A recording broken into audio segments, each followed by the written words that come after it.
이 시간 하나님의 말씀을 보겠습니다. 구약 성경입니다. 사무엘상 말씀입니다. 사무엘상 5장입니다.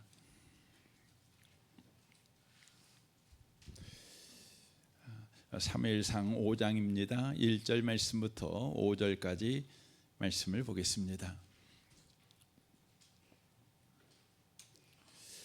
사무엘상 5장 1절에서 5절까지의 말씀입니다. 기록된 말씀을 같은 목소리로 읽도록 하겠습니다. 읽겠습니다. 블레셋 사람들이 하나님의 괴를 빼앗아 가지고 에베네셀에서부터 아스돗에 이르니라. 블레셋 사람들이 하나님의 괴를 가지고 다곤의 신전에 들어가서 다곤 곁에 두었더니 아스돗 사람들이 이튿날 일찍이 일어나 본즉 다곤이 여호와의 궤 앞에서 엎드러져 그 얼굴이 땅에 닿았는지라.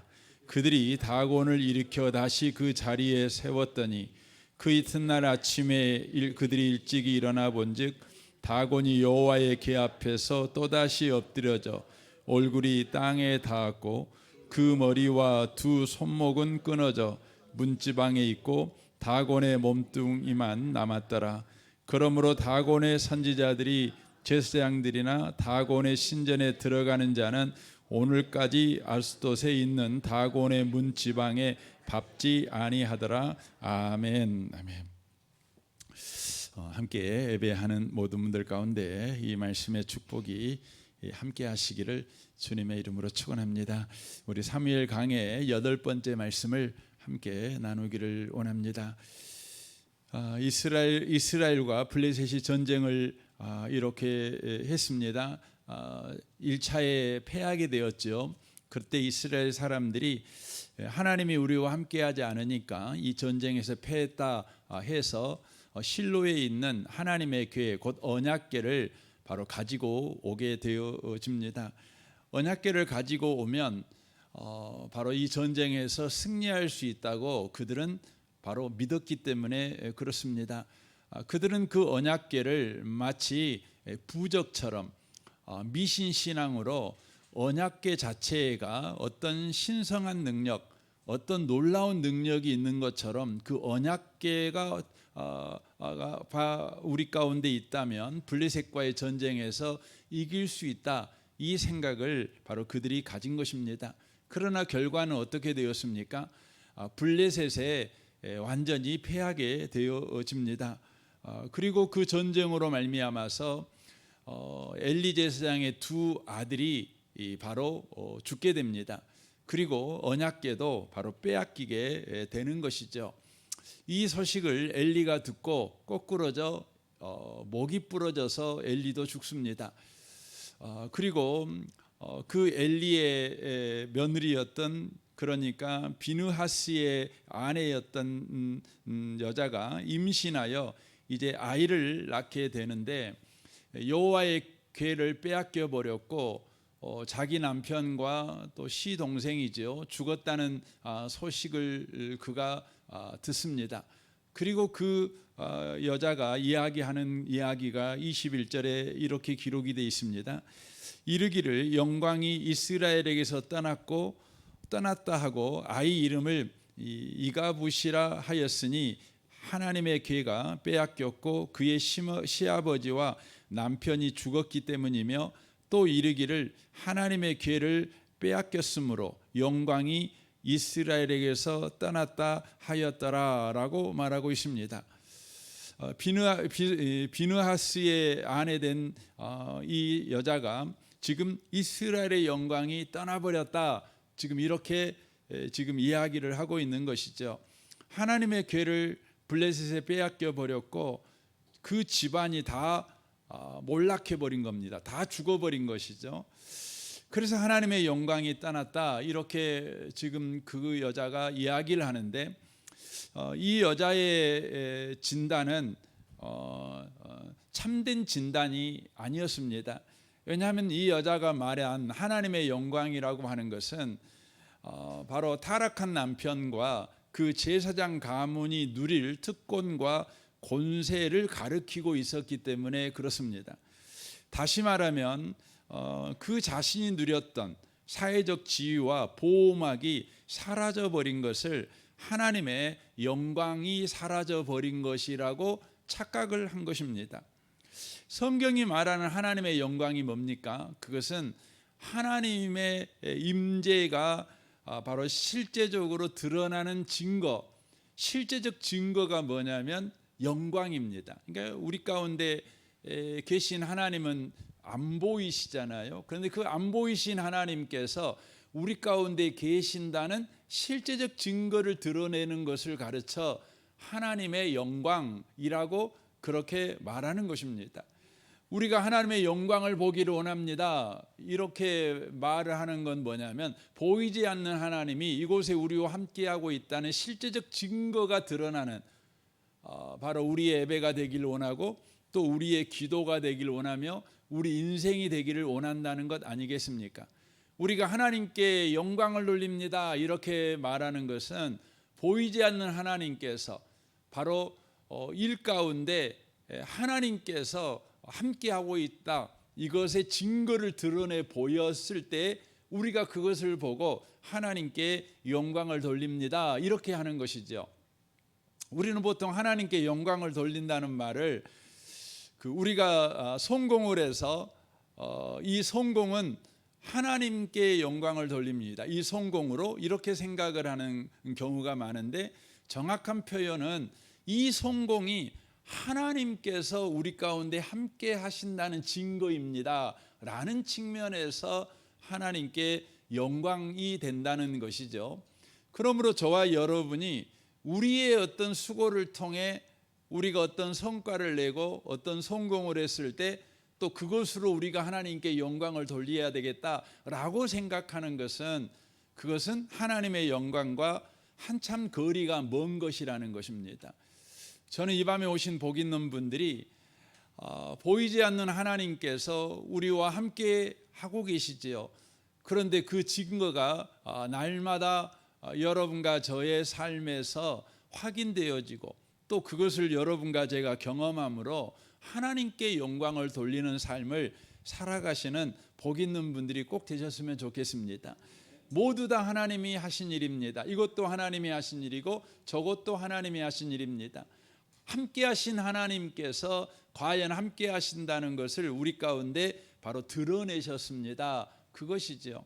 그러니까 이스라엘 가운데 하나님께서 영광을 드러내신 것이죠. 하나님은 한 번도 이스라엘을 떠나본 적이 없습니다.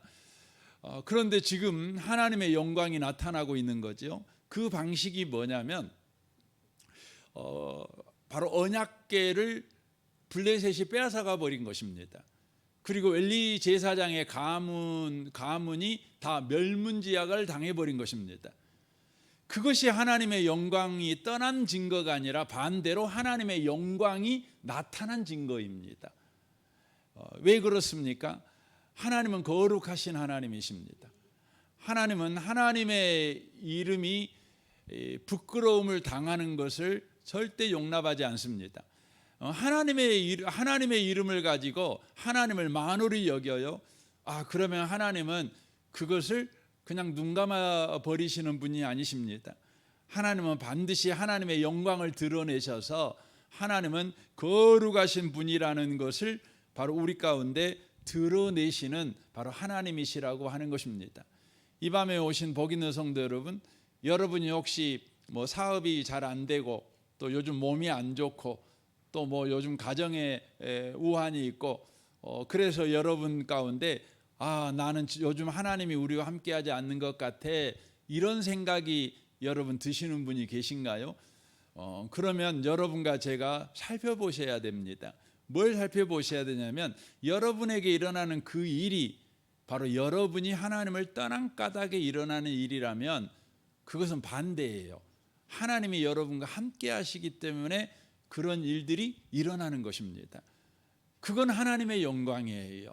그래서 여러분과 제가 하나님께 영광 돌리는 것은 우리가 잘 될 때도 하나님께 영광을 돌리지만 우리가 실패할 때도 하나님께 영광을 돌릴 줄 아는 분별력을 가진 성도가 되셔야 돼요.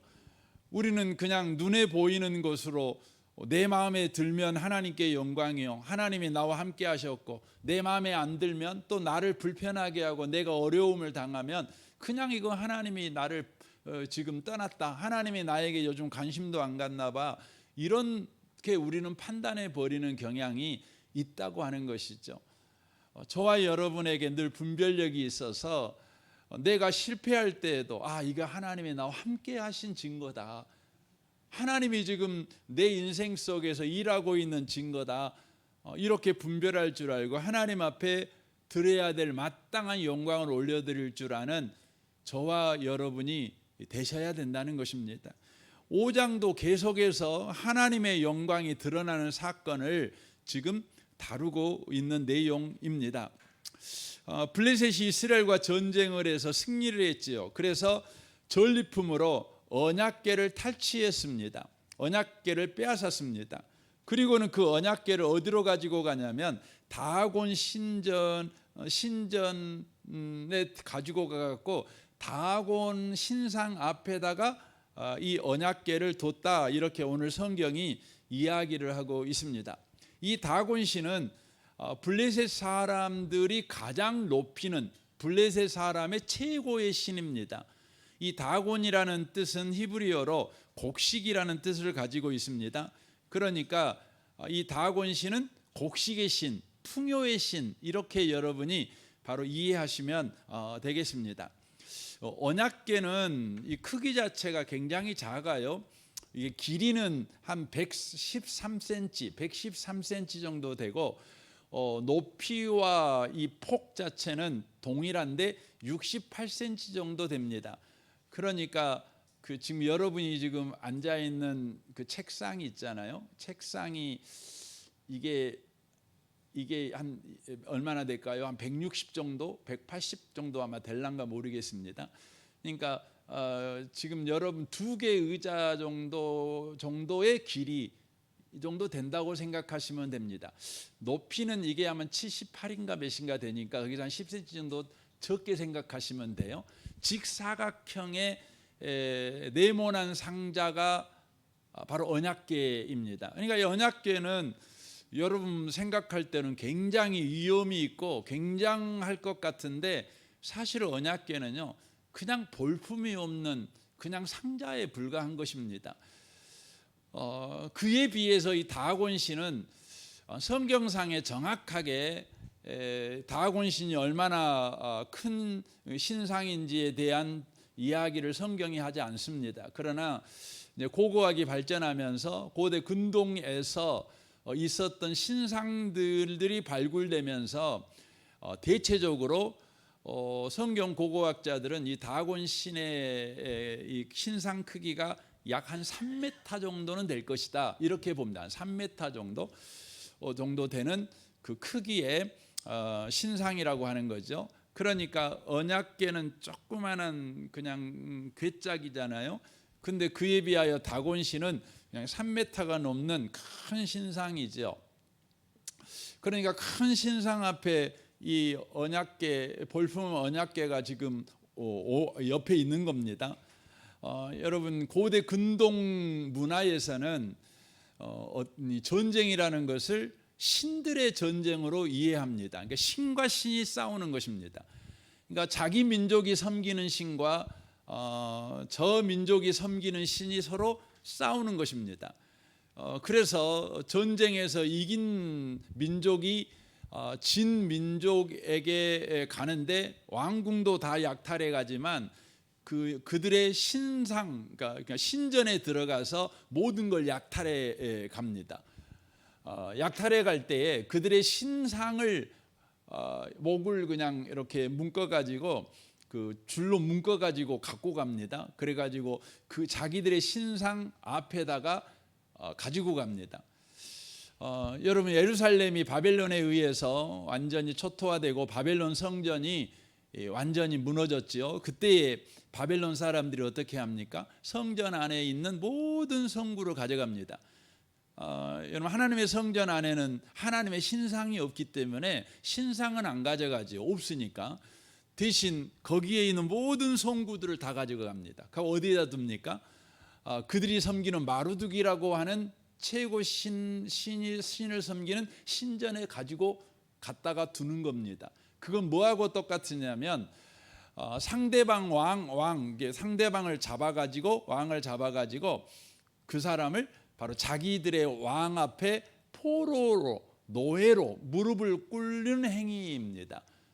그래서 언약궤를 그 다곤 신 앞에 뒀다는 것은 뭐하고 똑같으냐면 마치 바로 하나님을 패배자 포로로 잡아가지고 다곤 신 앞에 무릎을 꿇치는 것과 똑같은 의식이 바로 언약궤를 바로 다곤 신 앞에 두는 것과 똑같은 것입니다. 그런데 그 다음 날에 문제가 생겼죠. 그 다음 날에 신전에 가봤더니 어떤 일이 일어나게 되었습니까? 다곤 신전에 갔더니 깜짝 놀랄 일이 생겼죠. 다곤 신상이요, 언약궤 앞에 얼굴을 땅에 대고 엎드려져 있는 겁니다. 엎드리는 것입니다. 그 병자호란 때 그 청나라의 수구타이한테 우리나라 인조가 땅바닥에 머리를 쳐박고 절을 하잖아요. 그건 굴욕이라는 것이 아니고 우리는 역사적으로 굴욕으로 보지만 그건 그 당시의 문화예요. 문화. 황제를 배알할 때는 모든 사람은 땅에다 머리를 쳐박아야 돼요. 예. 그 문화인 거예요. 그 문화인 거예요. 지금 하나님이 보여주는 거죠. 그러니까 지금 이스라엘이 졌기 때문에 블레셋 사람들이 생각할 때는 하나님이라는 신을 잡아다가 자기애가 섬기는 신 앞에 무릎을 꿇쳐 놓은 거예요. 근데 그 다음 날 갔더니 그들이 기절초풍할 광경이 벌어지고 있는 거죠. 무슨 광경이 벌어지냐면 언약궤 앞에 다곤 신의 머리가 처박아 있는 거예요. 이렇게. 이건 뭐냐면 왕 앞에 노예가 지금 조아리고 있는 것 같은 바로 모습을 하고 있는 것입니다. 모습을 하고 있는 거죠. 그 다음 날 그래서 다곤 신을 다시 세워놨어요. 그 다음 날 갔더니 어때요? 똑같아요. 근데 이번에는 똑같은 정도가 아니라 이 머리가 잘리고 두 팔이 잘리고 몸뚱아리만 이제 있는 거죠. 그러니까 완전히 이건 뭘 보여주냐면 하나님이 다곤을 심판하는 바로 형국을 바로 보여주고 있는 모습을 바로 보여주고 있는 것입니다. 그리고는 그 땅에 바로 전염병이 창궐하게 됩니다. 그래서 많은 사람이 죽게 됩니다. 이로 인하여서 바로 그 땅에 있는 사람들이 이제 큰 데모가 일어나게 된 것입니다. 근데 이 다곤 신이 있었던 곳이 아스돗이라는 곳이었는데 이 아스돗 사람들이 이것 때문에 전염병 걸려 가지고 죽을 지경인 것입니다. 그러니까 어떻게 하냐면 그들이 이 언약궤를요 바로 가드로 옮겨버립니다. 가드로 그냥 옮겨버려요. 아스돗 사람들이 가드를 그냥 갖다 줘 버리는 거죠. 그랬더니 가드에 갔더니 또 무슨 일이에요? 가드에도 똑같은 일이 일어나는 것입니다. 그러니까 가드 사람들이 또 놀래 가지고 어디로 데려다 줘 버리냐면 에그론이라는 곳으로 그것을 가져다 놔버리는 것이죠. 왜 이런 일이 생기게 된 것입니까?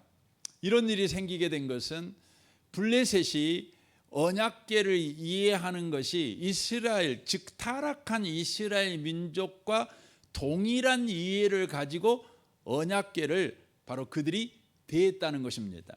그러니까 하나님, 이 언약궤를 그들은 하나님이라고 생각을 했어요. 근데 그 언약궤가 애굽도 이기고 홍해도 갈라버리고 요단강도 갈라버리고 여리고도 무너뜨려 버린 바로 신비하고 강력한 능력을 가진 것으로 그들은 생각을 했어요. 그리고 그 신을 잡아다가 자기들의 이제 종으로 부릴 참이에요. 그래서 이제 자기네 나라에는 엄청난 부흥이 일어날 것이라고 그들은 생각을 한 것이죠. 그러니까 하나님의 언약궤를 이스라엘 민족이 생각하고 있는 것처럼 생각을 한 것입니다. 생각을 한 것입니다. 여러분, 언약궤라고 하는 것은 우리가 쉬운 표현으로 말하면 안내판입니다. 안내판이라고 생각하시면 돼요. 이런 거와 똑같아요. 이 안내판에가 이렇게 써져 있는 거죠. 오른쪽으로 가면 안전하고 왼쪽으로 가면 위험합니다. 이렇게 안내판이 있는 거죠. 그러면 여러분과 제가 어떻게 해야 돼? 어떻게 해야 안전하게 사는 거죠? 그 안내판의 안내를 따라서 여러분이 오른쪽으로 가야지요. 왼쪽으로 안 가면 되는 거예요. 근데 이 블레셋 사람들과 타락한 이스라엘 사람들은 어떻게 생각했냐면 이 안내판을 들고 왼쪽으로 가도 안전할 거라고 생각을 한 거예요. 여러분 무슨 말인지 이해되세요? 그러니까 여러분, 안내판이 언약궤라는 건 어떤 안내판이에요? 이런 안내판이에요. 언약 백성은 하나님과 관계 속에서 보호받는다. 이 안내판이에요. 그러니까 하나님과의 관계 속에 있으면 어떤 경우에도 안전하다. 이걸 보여주고 있는 것이 언약궤예요.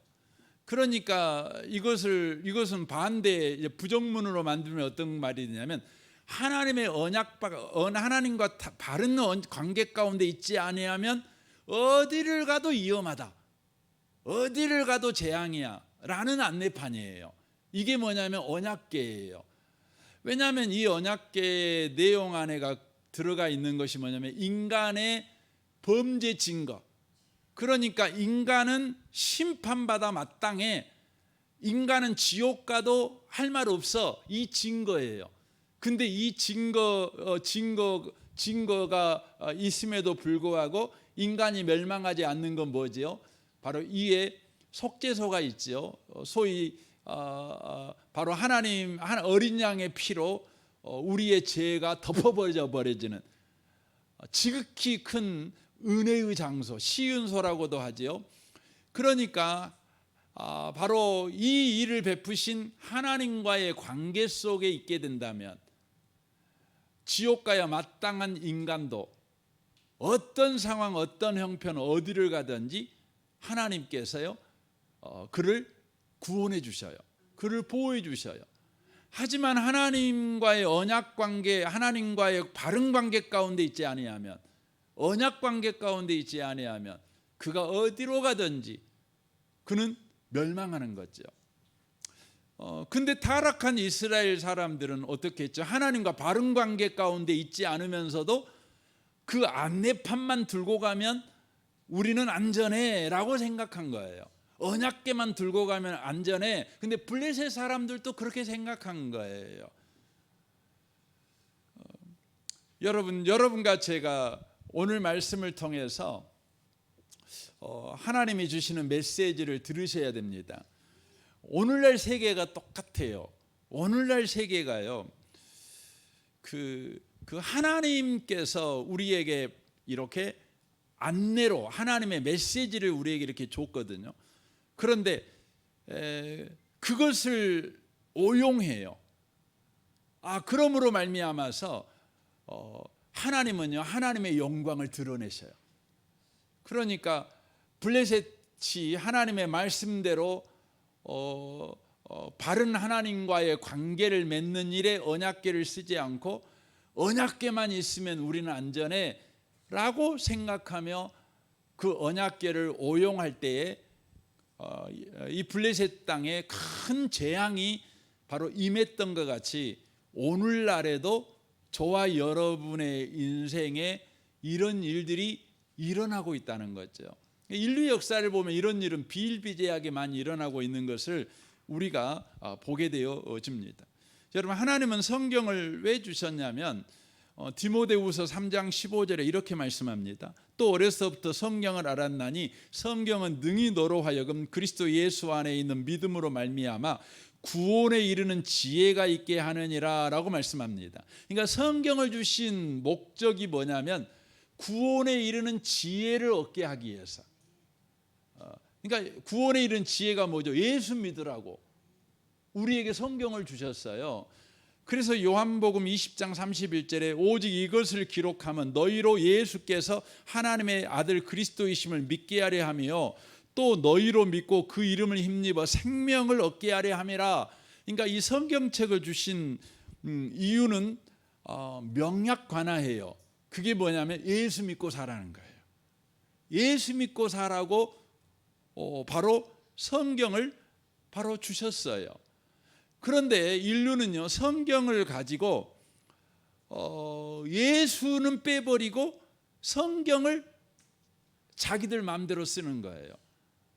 그러니까 성경을 우리에게 주신 이유는 뭐라고요? 예수 믿으라고. 그러니까 성경을 읽을 때는 반드시 예수가 있는 성경 읽기를 해야 돼요. 또 여러분 성경에서 이런 요구를 하고 저런 요구를 할 때 그런 요구를 쫓아 살아갈 때 항상 뭐가 있어야 돼요? 예수가 있어야 돼요. 예수가. 그러니까 여러분 당장 성경에 뭐 서로 사랑하십시오 이렇게 성경을 보니까 나왔어요. 여러분 사랑한다는 일이 얼마나 좋습니까? 그렇죠? 근데 성경을 여러분이 읽으면 서로 사랑하라는 말을 듣고 많은 분이 감동을 받아요. 서로 사랑해야지 하고 사랑하는 일을 열심히 해요. 그런데요, 예수가 없어요. 예수가 없이 서로 사랑해요. 그러면 서로 사랑하는 일이 뭐가 돼요? 재앙이 돼요. 제가 이제 역사적으로 있었던 지금 뭐 우리 인류 역사에 있었던 이야기를 쭉 제가 시대 순으로 또 지금까지 된 이야기를 좀 해보려고 합니다. 노마가 기독교를 국교로 삼았어요. 노마가 기독교를 국교로 삼은 이유는 뭘까요? 그것은 예수 때문에 국교로 삼은 것이 아니에요. 정치적 이유 때문에 바로 기독교를 국교로 삼게 된 것이죠. 그러자 기독교가 어떻게 변질되었냐면 바로 기독교가 바로 제도가 되고 권력의 일부가 됐어요. 이로 인하여서 교회는 사회적 권세를 가져요. 또 정치적 권세를 가져요. 그러나 성경적인 영성은 잃어버려요. 생명력은 잃어버려요. 여러분 한 나라가 여러분 예수만 믿고 우리가 삽시다. 이것이요. 정치적인 이유 때문에 그것을 결정하면 그것은 결국 그 국가의 재앙을 불러오는 거예요. 기독교 국가가 되는 것은 반드시 예수 때문에 돼야 돼요. 각자가 나 예수 없이는 안 돼. 우리나라는 예수 없이는 안 돼. 그래서 각자가 예수를 붙잡아 예수를 의지하여 예수를 믿는 삶을 살아가는 까닭에 사람들을 물어봤더니 너도 나도 다 예수 믿어. 그러니까 우리나라는 이제부터 국교가 기독교요 이렇게 할 필요가 없이 그냥 우리나라 사람들은 다 예수 믿습니다. 이러면 여러분 그건 참 행복하죠. 그건 참 복이죠. 그러나 여러분 성령이 주도해서 예수가 주도해서 국교가 되지 않고 국가가 주도해서 정치가 주도해서 여러분 국교가 되면 기독교가 국교가 되면 반드시 기독교는 타락해요. 그러므로 인하여 중세의 타락으로 이어집니다. 중세 때 교회가요 제도와 권세의 중심이 되죠. 교회는 바로 제도와 권세를 지키기 위해서 사람들한테 신앙을 강요합니다. 그러니까 예수를 믿으라고 우리가 전도하는 것은 합당한 거죠. 그런데 그의 영혼 구원을 위해서 예수를 전하는 것이 아니라 교회의 권력을 강화하고 교회의 권위를 지키기 위해서 사람들한테 예수 믿으라고 전해요. 그리고 예수 안 믿으면 어떻게 해요? 예수 안 믿으면 핍박을 해요. 그래서 여러분 노마 때 기독교 예수를 믿는다는 이유로 핍박받아 죽은 사람보다요 중세 시대 때 예수 안 믿는다고 잡아 죽인 사람이 더 많아요. 여러분 우리는 누군가에게 전도를 해요. 그 이유가 우리 교회를 키우려고. 절대 그러면 안 돼. 그분의 영혼 구원을 위해서, 예수님이 그분의 주인 되기를 위해서. 예수 아니면 안 되니까. 그 간절함과 그 소원이 전부여야 돼요. 여러분, 우리 교회를 부흥시키려고 절대 전도하지 마세요. 우리 교회 안 오고 다른 교회 가도 돼요. 다만 그분이 예수 믿기를 원해서. 예수가 위에돼야 돼. 예수가. 근대에 들어와서요, 성경은요, 도덕과 이상을 많은 사람들이 차용할 때 성경을 이용했어요. 성경을. 근대에 들어와서 사람들은 사회를 보면서 이건 문제가 있어. 그래서 성경을 보니까 현재의 이런 불완전한 세계, 문제가 많은 세계와 다른 세계에 관한 이야기가 써져 있는 거죠. 그래서 그걸 차용을 해서 현재의 바로 문제를 고치려고 했어요. 그 대표적인 사상이 뭐냐면 바로 공산주의입니다. 사회주의 이념이 있죠. 여러분, 공산주의를 만든 사람은요, 신학교를 졸업한 사람입니다. 신학교를 졸업한 사람입니다. 이 사람이 성경을 얼마나 많이 봤겠어요? 이분이 본 것이 뭐냐면 사도행전 2장이죠. 사도행전 2장에 보면 공동체, 참으로 천국 같은 공동체 모델이 바로 등장하고 있는 것을 보게 되어집니다. 영국에서 산업혁명이 일어나서요, 돈을 가지고 있는 부르주아와 그 밑에서 일하는 프로레타리아, 이 노동자 계급과의 그 빈부 차이가 어마어마하게 벌어지는 거죠. 그래서 돈 있는 자본가들은 뭐 놀고 먹으면서도 어마어마하게 부자가 되고, 노동자들은 뼈골 빠지게 일해도 그 가난을 면치 못하는 이 부조리한 세상을 보지요. 이 부조리한 세상을 없앨 수 있는 게 뭐냐? 유토피아를 어떻게 만들 거냐? 성경을 보니까 있는 거예요. 뭐죠? 부자가 가난한 자를 위해서요, 자기 걸 내놓는 거죠. 거기서 이 사람이 차용하는 게 뭐죠? 바로 사유재산이 없는 세상을 만드는 거죠. 사유재산이 없는 세상. 여러분, 사도행전 2장은 누가 만든 세상이에요? 예수가 만든 세상이에요. 성령이 만든 세상이에요. 근데 공산주의자들은요, 바로 사도행전 2장의 세상을 누가 만들려고 했죠? 국가가 만들려고 했어요. 여러분, 성경에서 나온 사상이에요. 성경에서 발견한 현재 문제를 해결할 수 있는 방식이죠. 그런데 성경의 내용은 예수가 중심이에요. 성령께서 그들의 마음을 주장하자. 자발적인 섬김이죠.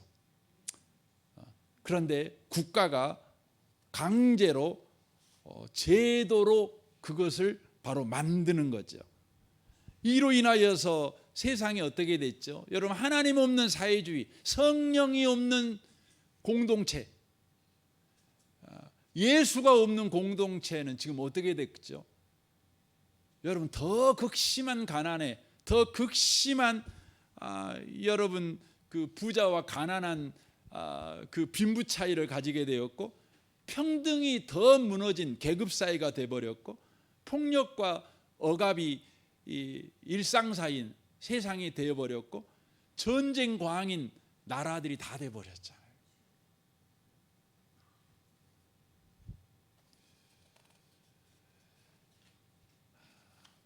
여러분, 서구 사상의 대부분의 뿌리는 다 성경이죠. 성경. 여러분, 민주주의도 성경에서 나온 겁니다.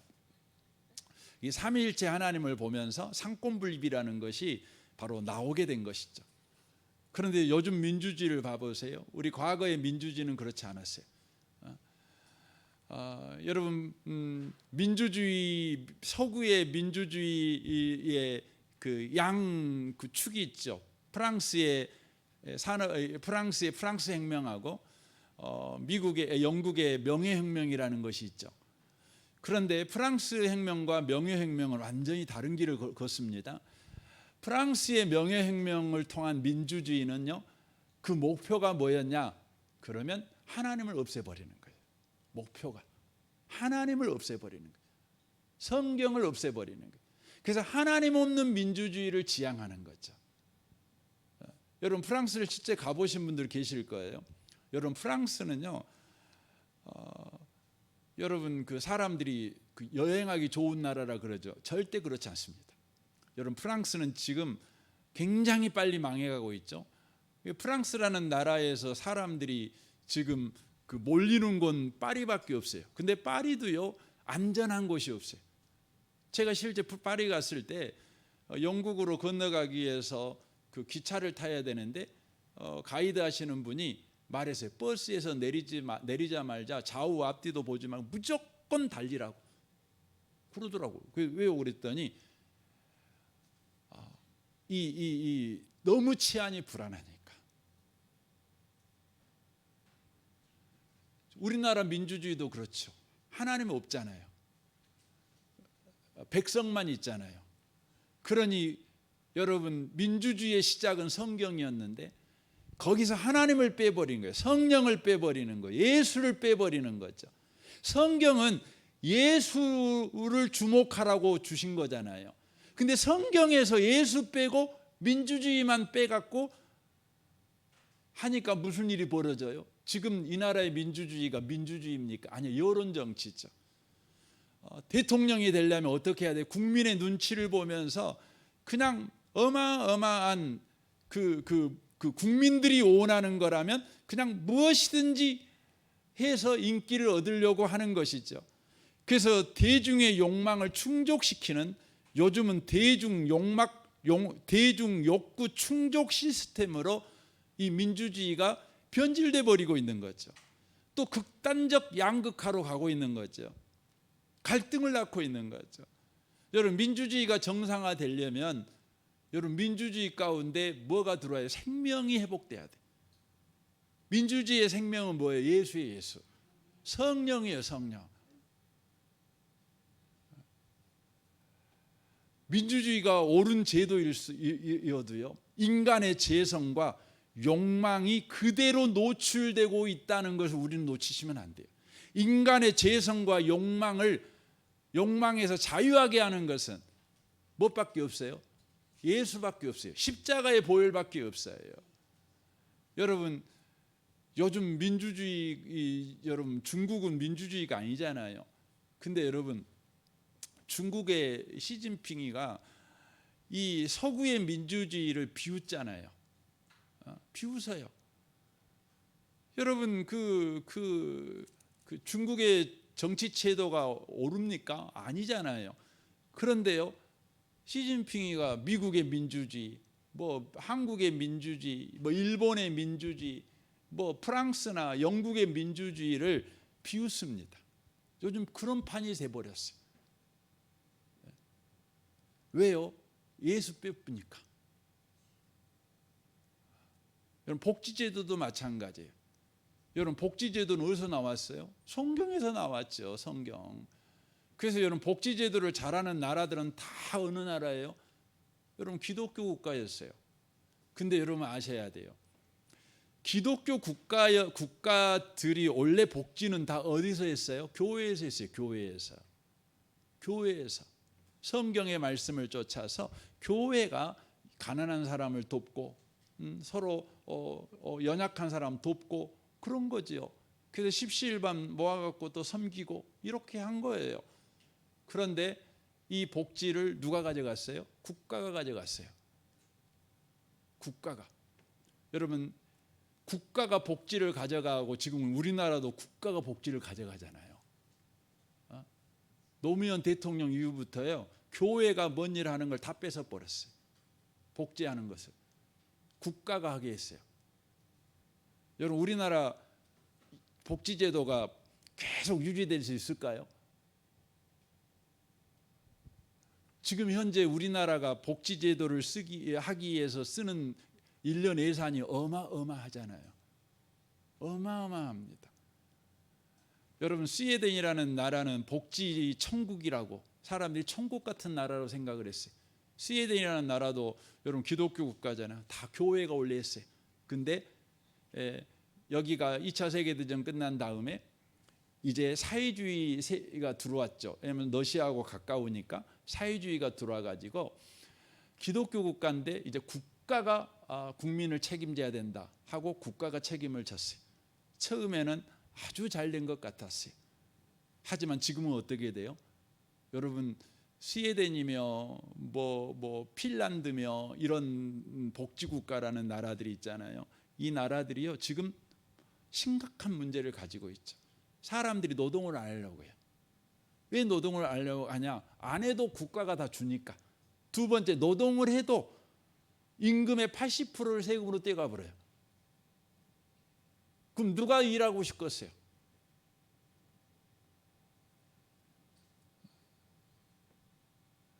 국가는 재정 압박을 당하죠.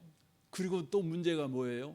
이제 노인 되시는 분들은 그래도 국가가 어떻게 책임질 것 같은데, 젊은 사람들은, 우리들은 어떻게 할 거냐 이거예요. 저출산으로 인해서 심각한 거예요. 그러니까 세대 간의 갈등이 지금 일어난 거죠. 분명히 성경에서 복지, 가난한 자를 돌보라고 주님이 말씀하셨잖아요. 그러니까 그 말씀을 쫓아서 복지 정책을 만들었어요. 그런데 뭐가 빠져본 거예요? 예수를 빼본 거예요. 성령을 빼버린 거예요. 국가가 주도하니 제도로 복지를 하는 거죠. 여러분, 지금 블레셋이 언약궤를 가져갔다고요? 그런데 거기에서 그들이 마땅히 뭘 발견해야 되죠? 하나님과의 관계를 하게 될 때, 하나님과 관계가 바를 때에 바로 우리가 어떤 상황이든지 하나님이 우리를 지켜주신다는 그 메시지를 들어야 되는데, 그들은 하나님 빼불고 언약궤만 붙잡은 거예요.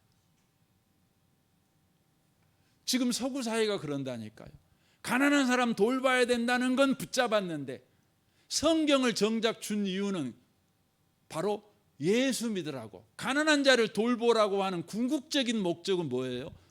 그게 바로 하나님과 관계 속에서 살라고 주신 건데 그건 다 빼본 거예요. 성령의 주도가 아니라 국가의 주도, 자발성이 아니라 제도가 돼버리고 하나님을 떠난 복지를 하고 있으니 이 복지가요 지금 각 나라에 여러분 재앙을 불러오고 있어요. 재앙을 불러오고 있다니까요.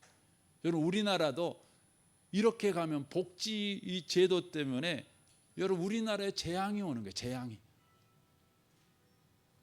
여러분, 평등이라는 것이 여러분 성경에서 나왔잖아요. 모든 인간은 하나님의 형상으로 창조됐다. 여기서 뭐가 나왔어요? 너나 나나 다 평등한 거예요. 남자나 여자나 뭐 잘 배웠든 못 배웠든 부자든 가난하든 다 평등해요. 그러므로 서로가 다 존엄해요. 그런데요, 거기서 뭘 빼버렸어요? 하나님을 빼버렸어요. 평등이라고 하는 바로 이념은 남겨놓고 하나님은 딱 빼버렸어요. 그랬더니 어떻게 가는 거죠? 절대적 차이까지 부정하는 것으로 변질이 돼요. 그래서 나온 것이 뭐죠? 생물학적인 성구분까지 무너뜨려 버리는 거죠. 남자로 태어났으면 남자잖아요. 그런데요, 내가 내일은 여자가 될 수 있는 거예요. 그게 뭐냐면 평등에서 나왔어요. 근데 그 평등이 뭐죠? 뭘 빼버린 거예요? 하나님을 빼버린 거예요. 하나님을. 평등이 얼마나 좋습니까? 평등이 얼마나 귀한 가치입니까? 그런데 하나님 빼버린 평등은 이런 결과를 가져오는 거죠. 동성애를 조장하는 거죠. 또 동성혼을 주장하게 되는 거죠. 여러분, 정의도 얼마나 좋습니까? 하나님의 성품에서 기인한 거예요. 근데 정의에서 하나님을 빼버리면 그게 뭐예요? 권력투쟁이 되는 거예요. 여러분, 자유가 얼마나 좋아요. 근데 그 자유라고 하는 것의 근거는 뭐죠? 예수 그리스도가 죄와 죽음에서 우리를 해방했다. 이게 자유의 근거예요. 그런데 그 예수 그리스도의 구속 사역을 빼버린 자유는 결국 뭐가 되는 거죠? 방종이 돼요.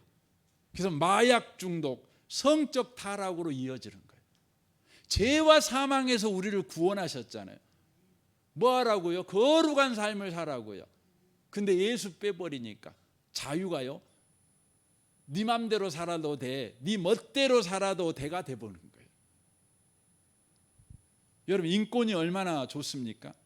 근데 인권이라고 하는 것은 하나님 앞에서의 인간 존엄이에요. 이걸 소위 천부인권이라고 그러죠. 그런데 하나님 없는 인권은 뭐로 갔죠? 극단적인 개인주의로 가는 겁니다. 권위를 무시해버려요. 권위, 부모의 권위도 없어요. 선생님의 권위도 없죠. 목회자의 권위도 없죠. 여러분, 선배의 권위도 없어요. 다 여러분 인권이잖아요. 너나 나나 똑같아. 너나 나나 뭐 그렇죠. 하나님 없으니까 그래. 여러분, 인권은요, 하나님 안에 있는, 하나님 안에서 존엄한 거예요. 근데 여러분, 성경에서 이렇게 인간에게 얼마나 중요한 가치들입니까? 여러분, 인권, 자유, 정의, 평등, 여러분 복지, 뭐 민주주의, 여러분 얼마나 좋은 것들입니까? 그런데 이것들은 전부 다 성경에서 나왔는데, 이것들은 모두 다 바로 우리로 하여금 예수 그리스도께 가라고 표지판인데, 우리가 평등만 붙잡고 하나님께는 안 가요. 자유는 붙잡고 하나님께는 안 가요. 인권은 붙잡고요, 하나님은 무시해요. 그러니까 여러분, 인권 때문에 이 나라가 망하게 됐어요. 여러분, 자유 때문에 이 나라가 지금 망하게 됐다니까요. 정의 때문에 망하게 됐어요. 언약궤 때문에 블레셋이 망하게 된 것처럼. 여러분, 언약궤가 얼마나 놀랍습니까? 여러분, 홍해를 갈라버렸다니까요. 요단강을 갈랐다니까요. 왜요? 그 표지가 말하는 하나님이 있는 언약궤, 예수가 그 중심에 반듯하게 깃발로 서 있는 언약궤. 그때는 그런 일이 일어나지만 예수가 없어요. 십자가가 없어요. 하나님이 없어요. 성령이 없어요. 여러분과 제가 이 시간 다시 한번 생각을 해봐야 돼요. 그래서 여러분, 우리가 가치 있게 생각하고 있는 것들 많잖아요.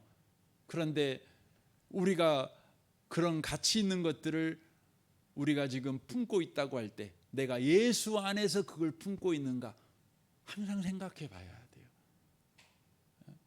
생각해 봐야 돼요.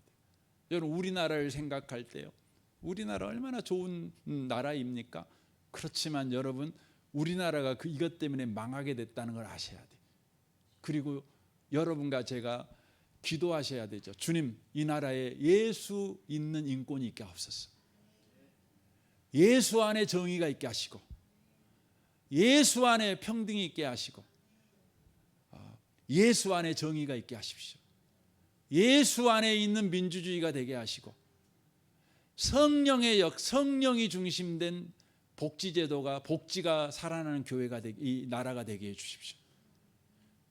여러분, 꼭 기도하셔야 됩니다.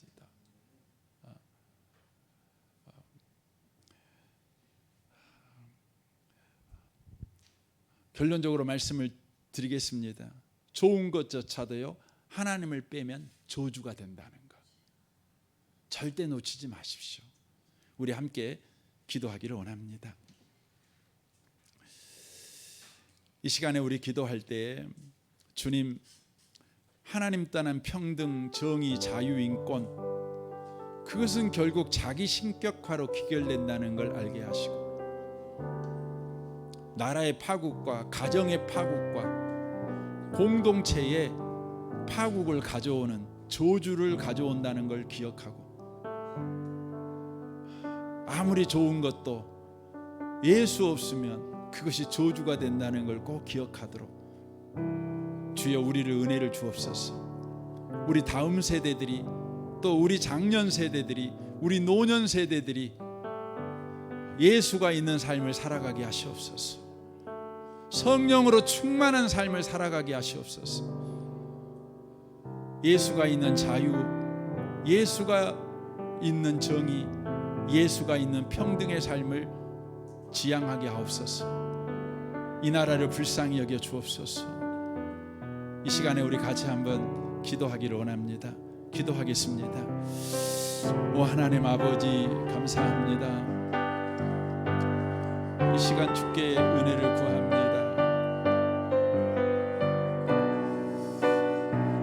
주님, 우리는 좋은 것이 좋은 것이라고 생각을 하지만 예수 없는 좋은 것은 재앙일 수 있다는 걸 알게 하옵시고, 성령 없는 좋은 것들은 우리에게 파괴를 가져다 주며 타락을 가져다 준다는 것을 기억하는 우리가 되게 하시옵소서. 오 주님, 이 나라를 불쌍히 여겨 주옵소서. 평등과 정의와 자유와 인권을 지향하지만 예수 없이 사람이 중심된 것을 구합니다. 오 주님, 하나님 떠난 평등과 정의와 자유와 인권은 결국 우리에게 재앙을 가져다 준다는 것을 놓치지 않게 하시고, 주님, 이 나라가 다시 한번 주님 안에서 세워지는 이민족이 되도록 축복하여 주옵소서. 하나님 아버지, 언약궤를 그들이 가졌지만 그것이 도리어 재앙이 된 것을 보게 됩니다. 이 나라를 봅니다. 이 나라는 민주주의 국가요, 또 복지 제도가 지금 발전해 가고 있는 형국에 있는 나라요, 평등과 정의와 자유와 인권을 주장하고 있는 나라입니다. 그러나 주님, 이 나라를 불쌍히 여겨 주옵소서. 하나님을 빼버리고 예수가 없는 평등과 정의와 자유와 인권과 복지와 민주주의입니다. 이로 인하여서 지금 이곳 저곳에서 말할 수 없는 문제점들이 드러나고 있는 것을 보게 됩니다. 언약궤를 가졌지만 그것이 재앙이 된 것처럼 우리가 아무리 좋은 것을 가지고 있을지라도 하나님 없다면 그것이 재앙이 된다는 것을 우리가 기억하게 하옵소서. 이 나라가 속히 주님 안에 있는 나라가 되길 원합니다. 주님 안에 있는 평등과 정의와 자유와 인권을 말하는 이 나라가 되게 해 주옵소서. 성령 안에 있는 복지가 되게 축복하여 주옵소서. 하나님을 왕으로 섬기는 민주주의가 되게 하옵소서. 오 주여, 이 나라를 불쌍히 여겨 주옵소서. 언약궤를 가진 블레셋처럼 이 나라가 망할까 심히 걱정입니다. 심히 주님 두렵습니다. 주여, 이 나라를 다시 한번 예수 안에 있는 나라로 회복시켜 주옵소서. 이 나라를 불쌍히 여겨 주옵소서. 우리가 먼저 예수 안에 있는 평등과 정의와 자유와 인권을 말하는 자 되게 하여 주옵소서.